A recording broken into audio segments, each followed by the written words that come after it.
넷플릭스를 통해서 우리 K 콘텐츠가 말 그대로 세계에서 먹힌다는 부분 자체가 확인이 되었다는 거죠. 가장 주도적으로 많이 오르고 가장 빠르게 올라올 수 있는 섹터가 차기 주도주 찾기 그 대장이 될 수가 있겠죠. NFT라든지 가상자산 이런 쪽으로 지금 시장에서 트렌드와 포커스가 좀 옮겨가고 있는 것 아닌가.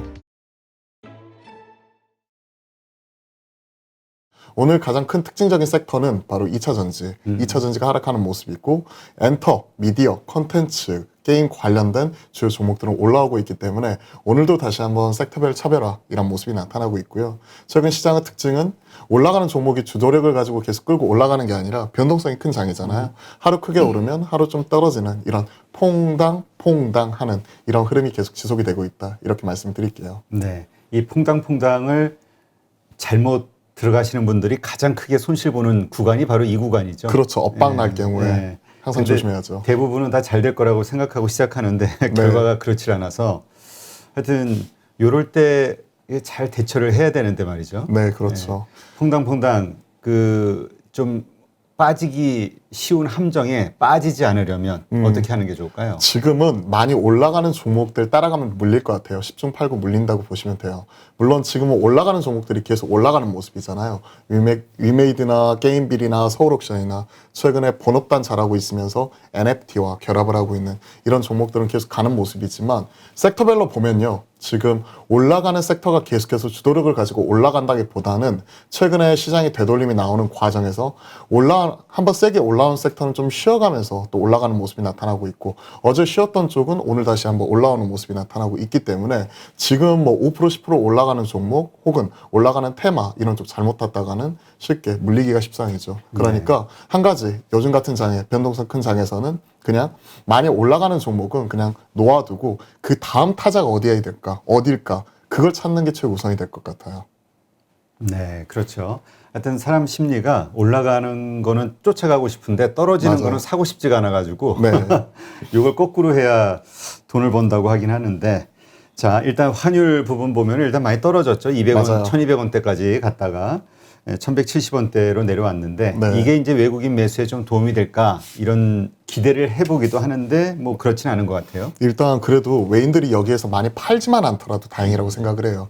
그때 8거래일 연속해서 팔았나요? 그때 한 2조 4천억 넘게 순매도하는 모습이 나타났었고 그때 1150원에서 1200원까지 거의 스트레이트로 갔었죠. 스트레이트로 간 이후에 1200원에서 지금은 1174원 50점까지 약 1170원대 중반까지 떨어지는 모습이 나타난 가운데 외인들이 그동안에 많이 팔다가 팔지만 않더라도 어느 정도 시장에서는 안도랠리 이런 부분이 나타날 수 있다는 거죠.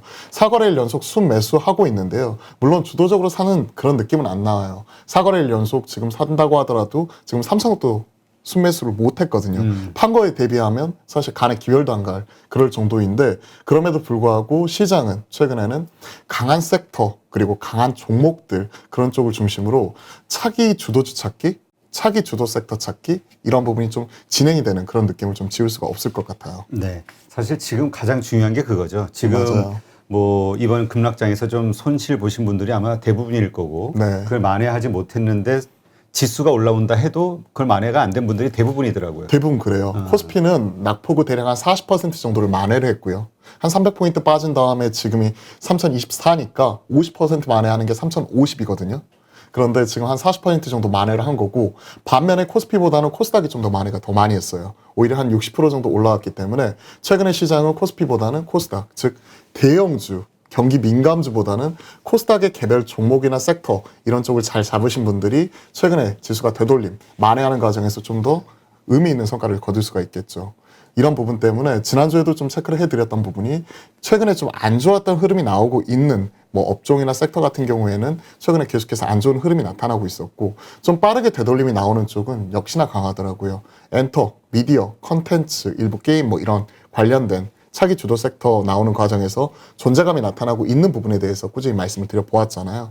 이런 부분 같은 경우가 시장에서 최근에 좋은 성과를 나타내고 있는 것 같습니다. 네, 하여튼 많은 분들이 고민이실 것 같고 그래서 이제 그래 지금까지 손해본 건 어쩔 수 없고 네. 다음번에 떠오를 수 있는 주도주를 좀 찾아서 그걸로 만회를 좀 해보자 이런 생각을 가진 분들이 대부분일 텐데 한번 오늘 그런 시간이 될 수 있었으면 좋겠네요.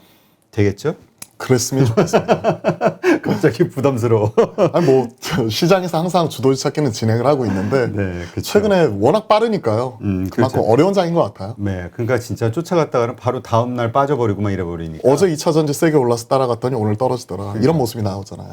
자, 일단 컨텐츠주 우리가 지금 떠오르기는 하고 있는데 네. 또 미국 시장에서도 넷플릭스의 실적 발표가 있었죠. 맞아요. 넷플릭스가 대략 이번에 EPS가 3.1불이었나요? 3.18불 정도로 기억을 하고 있는데 시장은 추정치를 비트하는 모습이 나타났습니다. 가장 중요한 포인트는 3분기 순누적 가입자 수가 순증 가입자 수가 438만 명 기록을 하면서 확실하게 이번에 오징어 게임 효과를 톡톡히 누렸다 하는 부분이 포커스를 맞춰진 것 같고요. 넷플릭스 실적을 통해서 우리가 증시에서 우리가 찾아볼 수 있는 투자 포인트는 결국 넷플릭스를 통해서 우리 K 콘텐츠가 말 그대로 세계에서 먹힌다는 부분 자체가 확인이 되었다는 거죠. 기존에는 플랫폼이 가벼웠고 컨텐츠는 을이었어요. 즉 CP라고 하는 컨텐츠 프로바이더는 을이었다는 거죠.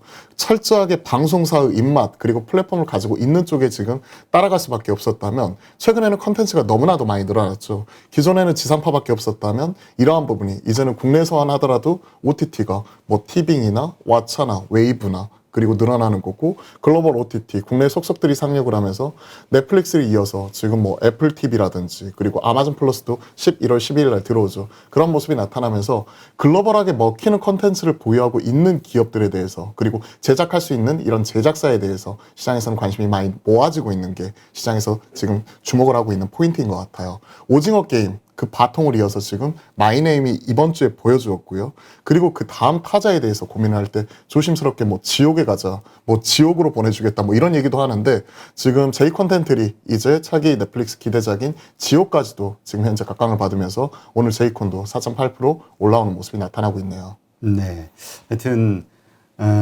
컨텐츠주 오징어 게임 때문에 사실 한 열흘 전서부터 계속 이야기를 했던 것 같은데 그래서 많이 오른 것 같은데도 또 계속 오르네요. 올라가는 쪽이 계속해서 올라가는데 참 재미있었던 게 기존에 3,200포인트에서 2,900포인트까지 떨어질 때 있잖아요. 네. 그때 가장 강했었던 섹터가 지금 말씀드리는 엔터, 미디어, 컨텐츠 게임 관련된 이런 종목들이었어요. 그리고 2,900에서 지금 3,020선까지 코스피가 올라올 때 그때 강했었던 섹터를 찾아보니까 하루는 뭐 IT, 반도체 OLED, 하루는 2차 전지, 하루는 이런 콘텐츠, 그리고 하루는 리오프닝 이런 쪽이 계속 돌아가면서 최근에는 올라오고 있었다는 모습이죠. 그 가운데 빠른 순환매가 나타나고 있는 가운데 이게 연속적으로 올라오면서 기존의 3,200선 고점을 전고점을 뚫고 올라갈 때 그때 가장 주도적으로 많이 오르고 가장 빠르게 올라올 수 있는 섹터가 차기 주도주 찾기 그 대장이 될 수가 있겠죠. 네, 하여튼 비싸서 우리가 콘텐츠주에 대해서는 이제 안 좋은 경험이 있잖아요. 네, 올랐다가 그렇죠. 또 떨어지고 이게 항상 박스권에서 오르락내리락.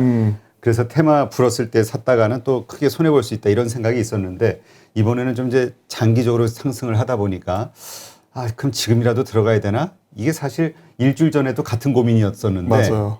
근데 또 많이 올랐잖아요. 그럼 지금이라도 들어가면 될까요? 저는 들어갈 수 있다고 생각을 합니다. 뭐 2주 전에도 말씀을 드렸었고요. 그때도 이런 종목들 살 수 있다고 말씀드렸는데 다만 앞서 말씀드렸다시피 본인만의 기준을 딱 정하세요. 5% 넘어가는 종목은 오늘 아무리 좋아 보여도 들어가지 않겠다. 이게 최근에 빠른 변동성, 순환매가 특징이기 때문에 오늘 5% 올라가지만 내일은 3% 5% 떨어질 수 있거든요. 오히려 좋아 보이는 종목들은 지금 체크를 해 놓았다가 그때 사면 되는 거죠. 최근에 시장에서 그러면 가장 세게 올라갔었던 이런 섹터나 종목에 대해서 점검을 해보자면 컨텐츠라고 모든 것들이 다 컨텐츠가 아니잖아요. 그렇죠. 항상 말씀드린 게 엔터, 미디어, 컨텐츠, 일부 게임 뭐 이런 관련주로 좀 일부 분류해서 말씀을 드리고 있는데 그 안에서도 약간의 색깔은 달라요. 가장 먼저 지난주부터 시장의 되돌림이 나올 때 혹은 기술적 반등의 영역이었지만 코스닥의 기준 50%를 넘어섰기 때문에 지금은 되돌림이라고 표현을 하는데 그때 가장 세게 올라왔었던 쪽이 게임 쪽에서는 위메이드나 게임빌 그리고 일부 NFT 관련해서는 또 이런 서울 옥션 물론 게임에서도 NFT가 지금 현재 협업을 하는 쪽이라서 드레이코에 대해서도 말씀드리면서 위메이드 점검을 해드렸었죠. 뭐 이런 쪽 같은 경우 먼저 올라갔기 때문에 제2의 위메이드, 제2의 게임빌, 제2의 서울 옥션을 찾는 이런 움직임이 지금도 나타나고 있어요. 그 과정에서 우리는 종목에 대한 투자 아이디어를 계속 찾아볼 수가 있겠죠. 네. 사실 뭐 위메이드 이야기 하셨는데 그 위메이드 같은 경우는 지금 그 가상화폐, 메타버스까지 연결되는 뭐 네. 그런 스토리 가지고 지금 상당히 좋은 모습을 보이고 있잖아요. 네, 그렇죠. 요즘 뭐 비트코인 ETF도 나온 상태고 그래서 네. 이 가상화폐에 대한 붐이 좀 다시 부는 것 같은데. 이쪽 관련해 가지고는 지난주에도 점검을 해드렸던 부분이 일단 본업 단인 실적의 성장과 더불어서 본업인 게임과 가상자산 이 콜라보에 대해서 말씀드리면서 이 엑스 드레이코에 대해서 같이 말씀을 드렸죠. 근데 이게 지금 어떤 식으로 지금 나오고 있냐면 그 중요한 스토리부터 먼저 이해해야 될 것 같아요. 일단 이게 그냥 위메이드가 지금 나와 있는 게임 미르포가 단순 게임이 아니에요. 게임 업계의 패러다임 시프트를 지금 일으킬 수 있는 중요한 하나의 이정표를 세웠다. 이런 부분에서 시장이 포커스를 맞추고 있는 것 같아요. 일단 게임성 자체는 좋습니다. 처음 스타트 끊을 때 대략 8월 말 정도에 오픈을 했었을 때 서버 수가 100개였다면 지금은 160개가 지금 훌쩍 넘어가 있는 상황이죠. 그렇기 때문에 현재 특히 우리나라 시장뿐만이 아니라 미주 시장이라든지 유럽이라든지 선진 시장에서 잘 먹힌다는 부분, 그리고 서버 수가 큰 폭으로 늘어나면서 이런 것들이 향후에 3분기, 4분기 실적으로 반영이 되겠죠. 근데 이게 끝이 아니에요. 지금 패러다임 시프트라고 말씀드렸는데 기존에 돈 쓰는 게임이었다면 이제는 돈을 버는 게임으로 P2E라고 하죠. 플레이 투 언으로 지금 바뀌는 모습이 나타나고 있어요. 여기에 대해서 간단하게만 말씀드리면 엑시 인피니티라는 게임이 있어요. 베트남의 엑시 인피니티라는 게임이 최초로 이런 게임과 가상자산, NFT를 결합을 시켜서 이게 상업적으로 성공했다는 것 자체를 처음으로 보여준 게임이에요. 그렇다면 상업적으로 이미 성공하는 부분 자체가 엑시 인피니티가 보여줬다면 이제는 미르4를 통해서 글로벌하게 히트한 첫 번째 게임이 바로 위메이드 미르4입니다. 그러면서 지금 패러다임 시프트, 돈 쓰는 게임에서 P2E, 플레이 투 언, 플레이를 통해서 돈을 벌 수 있는 게임으로서 지금 진행을 하는 부분 자체가 바로 위메이드가 보여주었다는 것이죠. 그렇기 때문에 패러다임 시프트 측면에서 지금 현재 미르4를 바라보고 있고 그 가운데서 위메이드 이런 부분이 올라온 이후에 그 다음 타자가 어디에 될까에 대해서 고민하는 거죠. 그러기 위해서는 몇 가지 전제 조건이 필요해요. 일단 글로벌하게 먹힐 수 있는 게임 IP가 있느냐, 그리고 이런 부분이 가상자산 이런 쪽과 결합을 할 수 있느냐, 이쪽 관련해 가지고 그 다음 타자로 제2의 게임빌로 제2의 위메이드로 올라온 게 바로 위메이드인 거죠. 위메이드가 아니라 게임빌인 거죠. 그렇죠. 저도 헷갈리네요. 위메이드 다음에 이제 게임빌. 게임빌은 백신 부작용. 자, 그저께 백신 맞았거든요. 어제는 좀 약간 미열이 있었습니다. 그래서 이 부분 관련해 가지고는 지금 그 게임빌이 컴투스 서머너즈 워 글로벌 IP를 가지고 있죠. 그리고 게임빌의 자회사가 코인원의 2대 주주로 올라오면서 가상자산을 결합할 수가 있죠. 그러면서 2달 전에는 위직 스튜디오를 인수를 했네요. 그러면서 메타버스까지 결합할 수 있는 부분이잖아요. 그러면서 이번 주에 공시가 나왔는데 게임빌이 컴투스 홀딩스로 사명을 변경한대요. 뭔가 이러면 의지치가 느껴지지 않나요? 그러면서 기존의 단순 게임에서 확실히 뭔가 패러다임 시프트가 나타나고 있는 이런 부분 자체가 점검이 되고 있어서 시장에서는 지금 그만큼 주목을 하고 있는 것 같아요. 네. 자, 그렇다면 마침 컴투스 이야기 하셨으니까 네. 지금 위치가 매수해도 되는 위치인지 아니면 매도해야 되는 위치인지 뭐 이런 것들 한번 좀 봐주시죠. 일단 게임빌과 컴투스에 대해서 각각 이렇게 한번 말씀을 드려볼게요. 한번 뭐 이거 차트 보여드리면 그냥 이것만 보더라도 심플하게 생각하실 수 있을 것 같아요. 이게 일봉입니다. 참고로. 야, 이게 게임빌의 일봉이에요. 게임비래요? 게임빌이 컴투스 모회사이고요. 향후에 컴투스 홀딩스로 사명을 변경하는 쪽이죠. 게임빌 밑에 컴투스가 있고 컴투스와 함께 위직 스튜디오도 인수를 하면서 이제 가상자산, NFT 그리고 게임과 더불어서 이런 메타버스 플랫폼까지 같이 가져갈 수 있는 거죠. 그러면서 이에 따른 기대감이 반영을 하면서 제2의 위메이드다 하면서 게임비로 올라왔는데 이쪽은 용자의 영역이에요. 사실. 그렇죠. 가지고 계신 분들은 그냥 5일선 조정 나올 때 이럴 때 추매는 가능해요. 추매는 가능. 어차피 수익이 나 있으니까 추매는 가능한데 신규 접근은 참 어려울 수가 있는 거죠. 그렇기 때문에 그 다음 타자를 찾고 있는 게 이번 주에 반응이 나온 게 컴투스예요. 컴투스 하면 그냥 서머너즈 워 이후에 그동안에 글로벌 히트작이 없었죠. 그러면서 그 무겁게 움직이던 컴투스가 이번 주에 반응이 나왔죠. 세게. 이 무거운 종목이 무려 10% 넘게 올라갔었고 당시에 14%대까지 올라갔죠. 그리고 그 흐름 자체가 이어지고 있죠. 전 좋게 말하면 이게 키 맞추기, 페어 트레이딩 관점에서 앞서 게임빌은 용자의 영역이라고 말씀드렸고 컴투스는 신규 접근 가능하다고 생각을 합니다. 그리고 지금 컴투스나 이런 부분이 가고 있으면서 메타버스 관련해서 위직 스튜디오 이런 부분도 지금 같이 움직이잖아요. 같이 움직이잖아요. 이쪽도 용자의 영역이죠. 역사적 고점에서 뽑아나가고 있는 부분이니까. 그렇기 때문에 지금 가고 있는 종목, 달리는 말에 올라타시려는 분들 입장에서는 기존에 가지고 계신 분들이 신규 매수 접근은 게임빌이나 위지익 스튜디오 이런 쪽 가능하다고 생각을 하고 있고, 신규 접근이나 뭐 이런 쪽 키 맞추기를 노려보신 분들은 바로 컴토스 이런 부분을 노려볼 수가 있겠죠. 그래서 이쪽 같은 경우에는 위메이드와 더불어서 긍정적으로 보고 있습니다. 네. 하여튼 위메이드 불과 몇 개월 전만 해도 네. 그 실적에 대한 걱정하고 뭐 부정적인 이야기들이 나오고 그랬었던 걸로 기억이 되는데 맞아요. 바로 이렇게 반전이 되는 거 보면 참 알 수 없다는 생각이 들어요. 이게 미르4가 나오면서 일어난 일인가요? 신작이 나오면서? 극적인 변화가 나타난 게 바로 미르4가 NFT로 글로벌하게 이런 부분을 연관시키면서 성공을 했다는 부분, 이런 부분이고요. 단순히 우리가 P2E 생각을 할 때 이게 이제 한 달 정도 돌렸을 때 한 40에서 50 정도 번다고 하는데, 미주나 유럽에서는 단순히 이게 용돈벌이가 될 수도 있지만, 이게 미르 IP가 예전에 우리나라로 따지면 리니지급이거든요. 이 IP 가치만 하면서 중국 쪽에 많이 이렇게 먹혔었고, 이게 동남아 쪽에 많이 넘어가 있는데 4-50만 원이 앞서 말씀드렸던 미주나 유럽에서는 용돈벌이라면 동남아 쪽으로 넘어갔을 때는 이게 인건비가 다 나오는 부분이거든요. 그래서 이에 따른 파급력 자체가 훨씬 더 크다고 생각을 합니다. 다만 아직까지는 보시면요, NFT 자체를 인정을 하느냐 안 하느냐 뭐 이런 부분에서도 뭐 스팀과 에픽게임즈가 다투고 있고, 국내 같은 경우는 아직까지 이런 부분이 제도적으로 금지가 되어 있는 부분이죠. 그렇죠. 현금화하는 부분. 그래서 아직까지 이런 제도적으로 넘어야 될 숙제도 상당히 많지만, 이게 점점 게임이 다시 한번 패러다임 시프트를 통해서 가상자산과 연결되어서 돈을 벌 수 있다는 부분, 이런 부분이 좀 되게 새롭게 다가왔어요. 그 미르4에서 우리가 이제 NFT. 네. NFT 관련해 가지고 그 이야기를 할 때 네.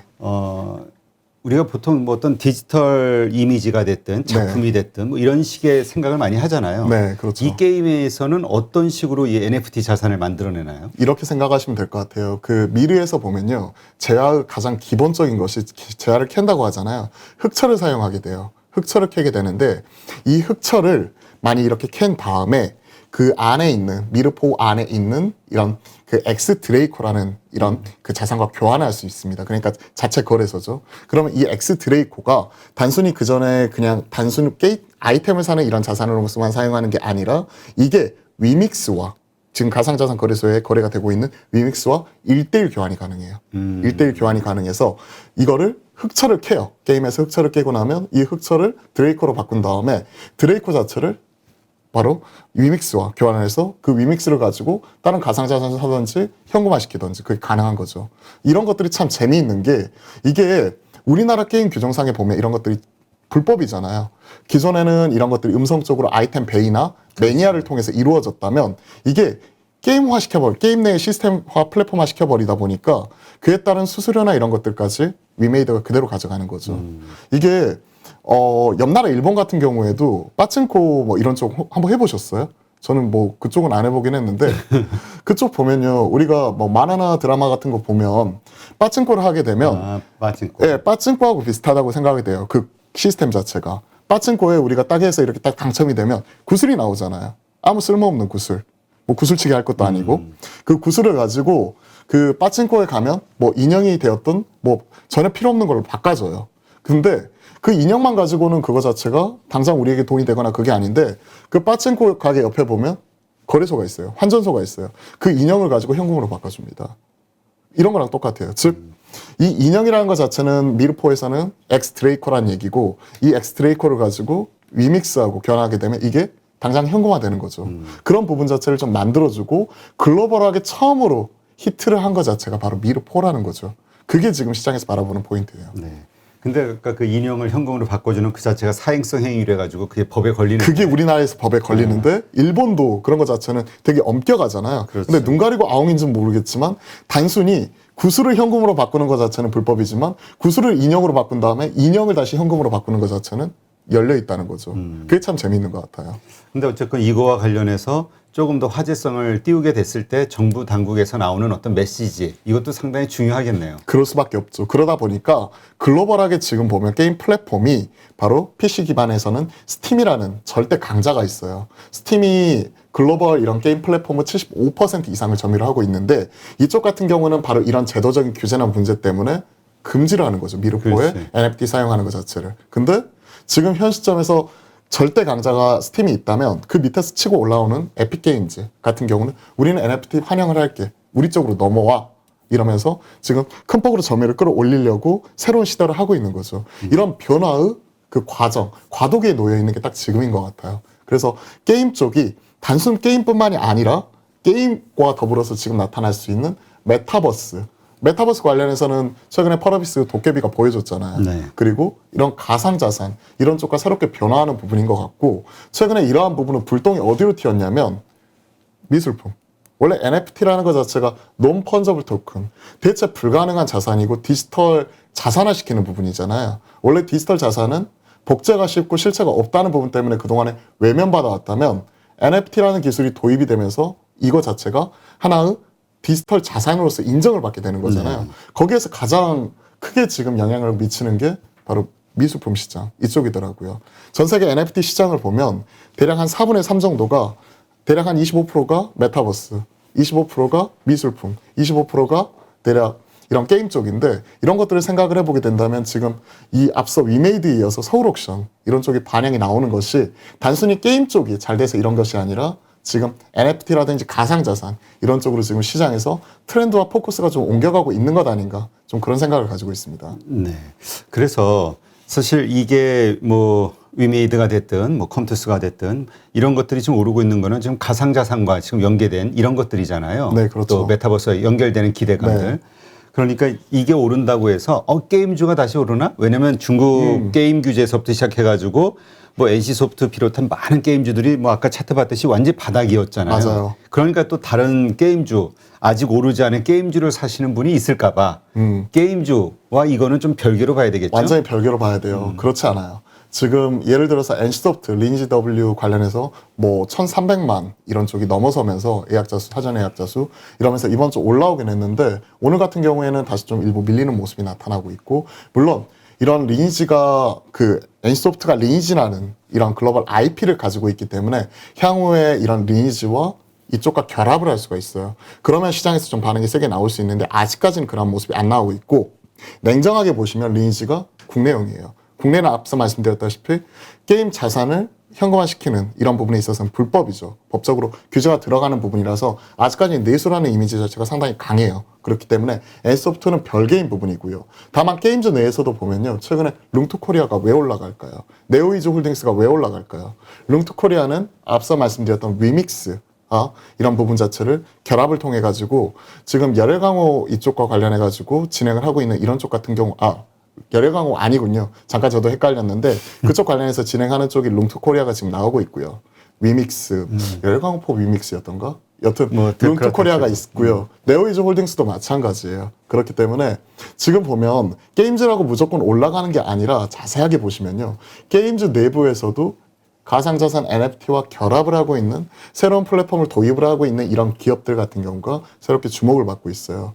근데 이런 부분에서 신규 게임주 찾기 뭐 이런 부분도 진행을 하고 있는데 NC소프트나 기존의 뭐 넷마블, 펄어비스 뭐 이런 친구들은 정말 못 가잖아요. 3N. NC소프트, 넷마블 3N이라니까 뭔가 있어 보이는데 안 좋은 3N은 이제 기존에 그러니까 절대 강자죠. 게임 쪽에서. NC소프트, 넷마블, 넥슨 이런 친구들인데 이 친구들 같은 경우 오히려 주목을 못 받고 최근에는 메타버스 플랫폼 도깨비를 적용한 펄어비스라든지 아니면 앞서 말씀드렸던 미르포 위메이드라든지 이런 쪽 같은 경우가 신규로 좀 그 각광을 받고 있어서 게임 산업계 내에서도 이런 부분은 좀 지각 변동이 나오는 것 아닌가 하는 생각을 가지고 있어요. 그렇죠. 원래 후발주자가 앞선 그 상대를 경쟁자를 이기기 위해서 여러 가지 시도를 하는 거는 후발주자들이잖아요. 그 몫인 거죠. 저는 카카오 게임즈도 지금 최근에 진짜 유독 많이 떨어졌는데 그 가능성은 있다고 생각을 합니다. 카카오 게임즈가 뭘 갖고 있죠? 카카오라는 플랫폼 위에 클레이튼이라는 가상자산을 가지고 그렇기 때문에 카카오도 지금은 사실 정부 눈치 봐야 되고 지금은 규제 관련 플랫폼 관련 규제로 인해서 숨 죽이고 있지만 그 파급력이라든지 이런 부분에 있어서 좀 가장 또 클 수도 있다고 생각해요. 물론 카카오 게임즈, 카카오가 아직까지는 국내용이라는 일부 한계는 있지만 만약에 이런 부분이 글로벌하게 먹힐 수 있는 IP와 이런 클레이튼이라는 가상화폐를 결합하게 되었을 경우에 그 파급력 자체는 상당히 클 수 있다고 생각을 합니다. 네. 하여튼 게임주와 게임주 가운데서 이 가상 자산이 접목된 NFT라든가 이런 것과의 그 차별점, 요거를 분명히 좀 기억을 하시면 좋을 것 같고요. 투자하실 때.